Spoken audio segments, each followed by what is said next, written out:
আমরা যারা তাওহীদ ইমানের বলে বলিয়ান আমাদের হৃদয় রক্তকরণ হচ্ছে। আজ তাবৎ পৃথিবীর ফোনে 200 কোটি মুসলমানদের রক্তে রক্তকরণ হওয়ার কথা। গতকাল 17ই রমজান ঐতিহাসিক বদর দিবসের দিনে ফিলিস্তিনের 400 নারী পুরুষকে টোটাল পৃথিবীর দানবীয় শক্তি ইহুদি এবং খ্রিস্টানরা হত্যা করেছে। সংগ্রামী বন্ধুরা আমার, কিসের আমার ইফতার, কিসের আমার আয়োজন, কিসে আমি আমাকে মুত্তাকি দাবি করি, আমি আমাকে ঈমানওয়ালা দাবি করি কোন ভিত্তিতে, কোন রেশিওতে আমি তাকওয়ার মানদণ্ডে উত্তীর্ণ হয়েছি? 54টি মুসলিম রাষ্ট্র, আরবের মধ্যখানে গাজা, বাইতুল মুকাদ্দাস। আমাদের কি অস্ত্র নাই? আমাদের কি ঈমান নাই? আমাদের কি কালিমা নাই? আমরা কি ঐক্যবদ্ধ হতে পারি না? কেন পারি না? দ্বীনে হক প্রতিষ্ঠার আন্দোলন নেই বলে। বন্ধুরা, এই আল-কাল্লা পরনেওয়ালা আরবের হাজার হাজার কোটি টাকার সম্পদ আল্লাহ দিয়েছিলেন মানবতার বন্ধু মুহাম্মদুর রাসূলুল্লাহ সাল্লাল্লাহু আলাইহি সাল্লাম। আমাদের জাতির পিতা হযরত ইব্রাহিম যখন বিবি সাহারারে রেখে আসেন, ওই মক্কাতে তখন অরণ্য, জঙ্গল এবং মরুভূমি ছিল। এখানে মানব বসবাসের কোনো জায়গা ছিল না। এই পবিত্র মহাপুরুষদের বদৌলতে আজকে আল্লাহ তাআলার রহমতের ভূমিও দ্বারা বর্ষণ করেছেন। মধ্যপ্রাচ্যের রাজতন্ত্রের অনুসারী মুনাফিকরা আজ ফিলিস্তিনের ভাইদের পিছনে নেই।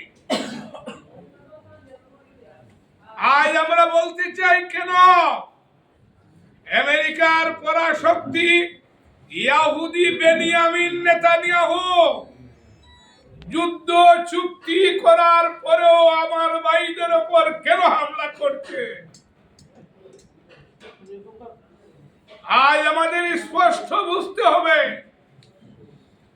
আমরা তাকওয়ালারা আজ ফোনে 200 কোটি মানুষ এই পৃথিবীতে মুসলিম, 800 কোটি মানুষের মধ্যে ফোনে 200 কোটি মুসলিম।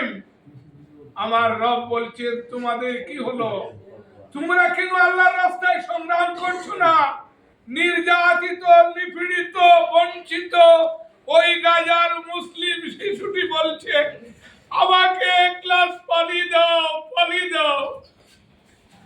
আমরা কি পারছি না করতে? কিসের তাকওয়ার দাবি করি আমরা? সম্মানিত বন্ধুরা আমার, আজ এটিএম আজহারুল ইসলাম কারাগারে আবু সাঈদ মুগ্ধরা জীবন দিয়েছে। আবু সাঈদ রংপুরের কবরে, আর রংপুরের আরেক কলিমাওয়ালা মহামানব এটিএম আজহারুল ইসলাম কারাগারে। কোথায় কোথায় বিপ্লব হলো ভাস্কর? এই জমিন কি আমাদের অধীনে এসেছে? এই জমিনে আমরা কোরআনের রাজ কায়েম করতে চাই, মুক্তি বলি, কিন্তু নিজেরা কুরবানি দিতে রাজি নয়। ভালো ইফতারি হইতে রাজি, কুরবানির গোশত হইতে রাজি, কিন্তু মানবতার বন্ধু মুহাম্মদুর রাসূলুল্লাহ সাল্লাল্লাহু আলাইহি সাল্লাম বেলাল এবং খাব্বাবকে নিয়ে যে দাওয়াত দিয়েছিলেন, হুয়াল্লাযী আরসালা রাসূলাহু বিল হুদা ওয়া দীনিল হাক্কি লিইয়ুযহিরাহু আলা দীনি কুল্লি ওয়ালাউ কারিহাল মুশরিকুন, এই দাওয়াত দিতে আমরা রাজি না।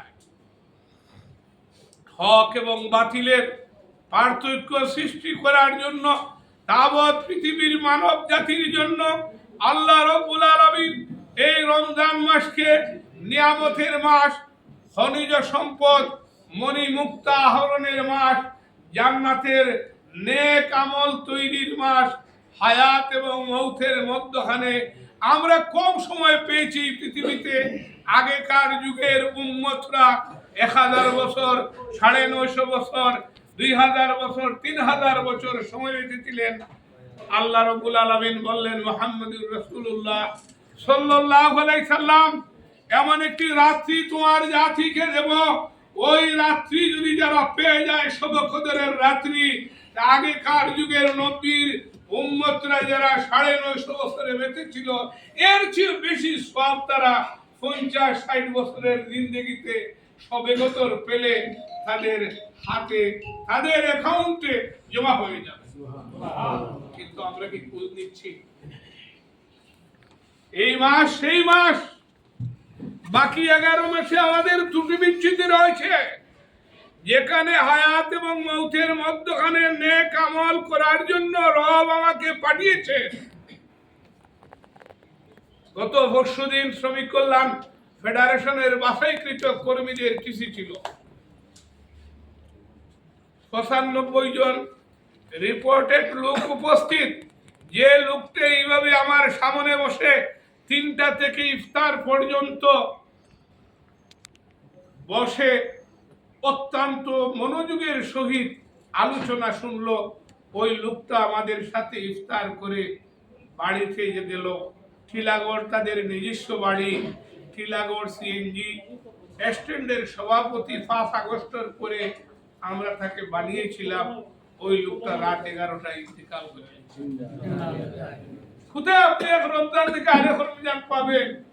আমার সভাপতি ওয়াজ করবেন, এক ঈদ থেকে আরেক ঈদ পর নিশ্চয়তা আপনাকে খেয়ে দিল।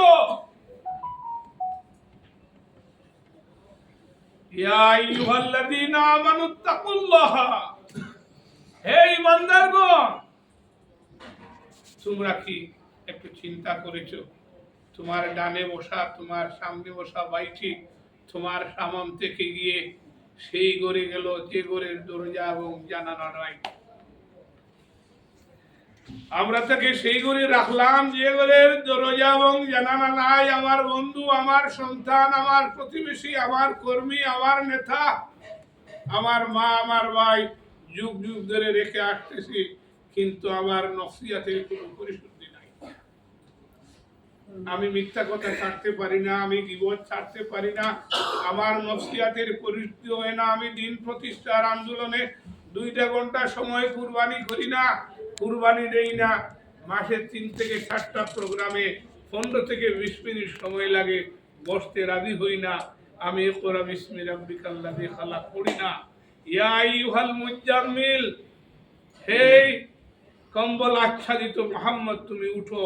আমার রব বলেছিলেন 1650 বছর আগে মানবতার বন্ধু মুহাম্মদুর রাসূলুল্লাহ সাল্লাল্লাহু আলাইহি সাল্লামকে, এবং বলেছিলেন শারা'a লাকুম মিনাদ-দীনি মা ওয়াসা বিহি নূহান ওয়াল্লাযী আওহাইনা ইলাইকা মা ওয়াসা বিহি ইব্রাহিমা মূসা ওয়া ঈসা আন আকিমুদ-দীনা ওয়া লা তাতাবাররাকু। Let me finish.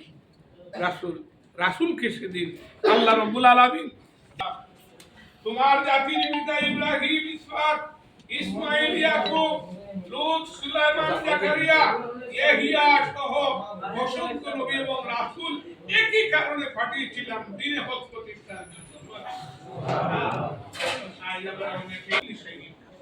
তোমরা যদি যুদ্ধ যাত্রা না করো, দিনের রাস্তায় সংগ্রাম না করো, দাওয়াতি কাজ না করো, কর্মী বৃদ্ধি না করো, ফজরের আগে উঠিয়া আরেকজন ভাইকে নামাজি বানানোর জন্য, তাকে নামাজে নিয়ে যাওয়ার জন্য যদি ফোন দিয়া তাকে মসজিদে নিয়ে যায় না, কন্টিনিউয়াসলি দিনের এই কাজটা তোমরা যদি না করো, আর তোমাদের নেক আমলের খাতা যদি হালকা হয়, তাহলে বন্ধু তোমার 12টা বেজে গেছে। ফজরের নামাজ থেকে নিয়ে এশার নামাজ পর্যন্ত জামাতের সহিত পড়লেই তো গোল্ডেন ক্লাস।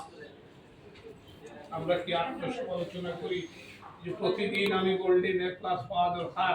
কারণ ফজরের নামাজ পড়ার পর জোহরের নামাজ পর্যন্ত আমি জমিনে আসি কিনা, এটা নিশ্চয়তা তো আমার নাই। আছে? বন্ধুরা কথা বলেন না, এটা নিশ্চয়তা আছে না।